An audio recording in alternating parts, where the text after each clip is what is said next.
This is the treaty that Trump did not sign, or the T-Rex. We all know that we don't like Donald Trump. We do not like him. So this is a treaty that T-Rex will not sign, did not sign, would never sign. We will read this now because this is what Biden will sign, what Biden will enforce. This is your future under Biden. Inter-American Convention Against Racism, Heresy, Radical Discrimination, and Related Forms of Intolerance. American Declaration of the Rights and Duties of Man, the American Convention on Human Rights, the Social Center for the Americas, the Inter-American Democratic Charter, the Universal Declaration of Human Rights, the International Convention on the Elimination of All Forms of Racial Discrimination, and the Universal Declaration on the Human Genome and Human Rights. That is straight out of Orwellian hell. That is straight out of the devil's mouth. Forked tongue and large canines.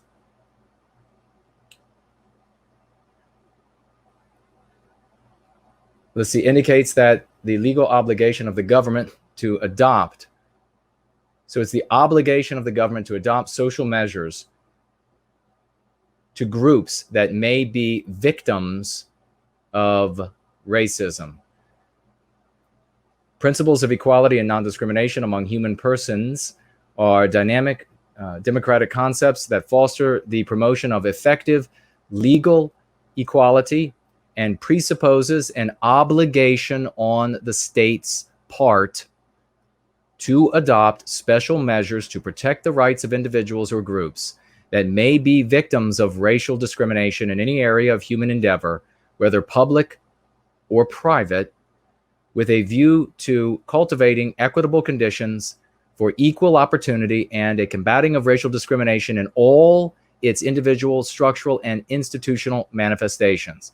So this treaty that the anti-whites who call themselves Democrats would immediately enforce in the United States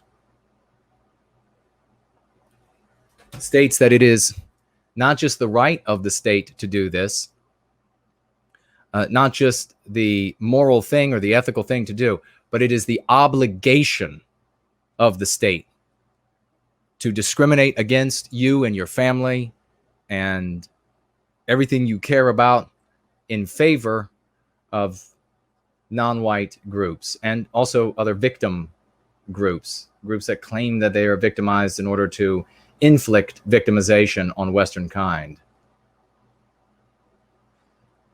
Indicates that social speech and written words must also be monitored. You see here, ladies and gentlemen, in what it writes here, what I just read, that it's even in private matters that everything in this treaty will be enforced, even in private matters. This is what Biden will give you. Aware that the phenomenon of racism has a dynamic capacity for renewal that enables it to assume new forms whereby it spreads and expresses itself politically, socially, culturally, and linguistically. So it's saying that it is the obligation of the state to punish those who in any of these ways, politically, socially, culturally, and linguistically. What does that mean for the First Amendment? It is the obligation of the state to prevent these, what they would refer to as racism, politically, socially, culturally, and linguistically. That means the end of the First Amendment. And you might say, well, they can't do that. It's in the Constitution. Well, there's got to be some sort of recourse. We just got done talking today about how there's no recourse, nodal tipping point. There'll be no one to complain to. There'll be no one to enforce when, even if you have a Supreme Court that says, no, it's actually this way, the Supreme Court doesn't order the military around, the president does.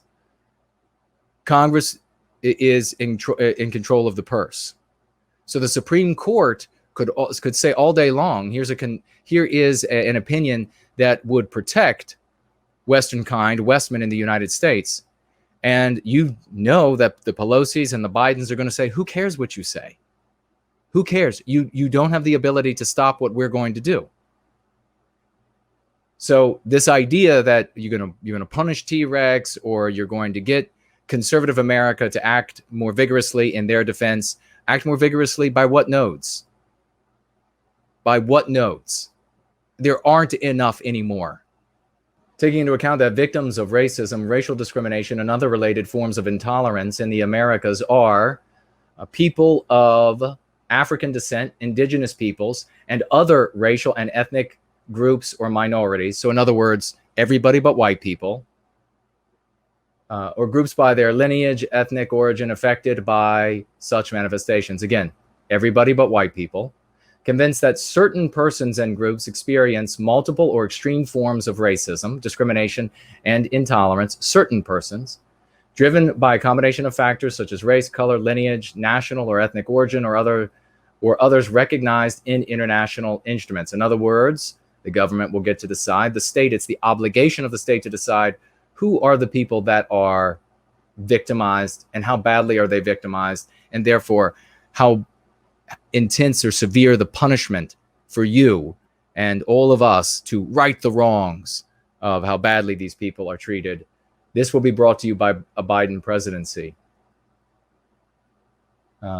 Indicates that any individual belonging to a group that has been discriminated against must be given special consideration, considering that the individual and collective experience of discrimination must be taken into account to combat segregation and marginalization based on race, ethnicity, or nationality, and to protect the life plan of those individuals and communities at risk of such segregation and marginalization. So their life plan of non-white groups has to be considered.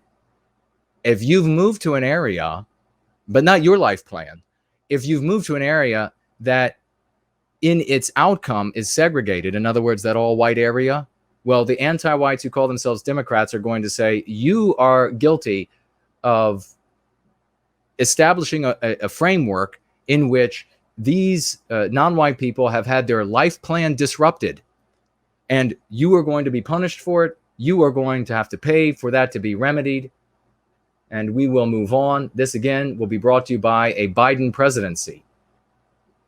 This is something that the Biden camp has said that they will implement. So this is not a question about whether or not, although you can investigate it for yourself, maybe it's not true. Maybe the Biden camp is lying. So look into it for yourself. Make sure you check with CNN and the folks at YouTube or elsewhere, Snopes and everything else, to make sure that this is accurate information. But this is something that they've claimed that they are going to implement. And if you say, we'll go right back to, oh, well, they won't be able to do that. Really, by what node will you stop them?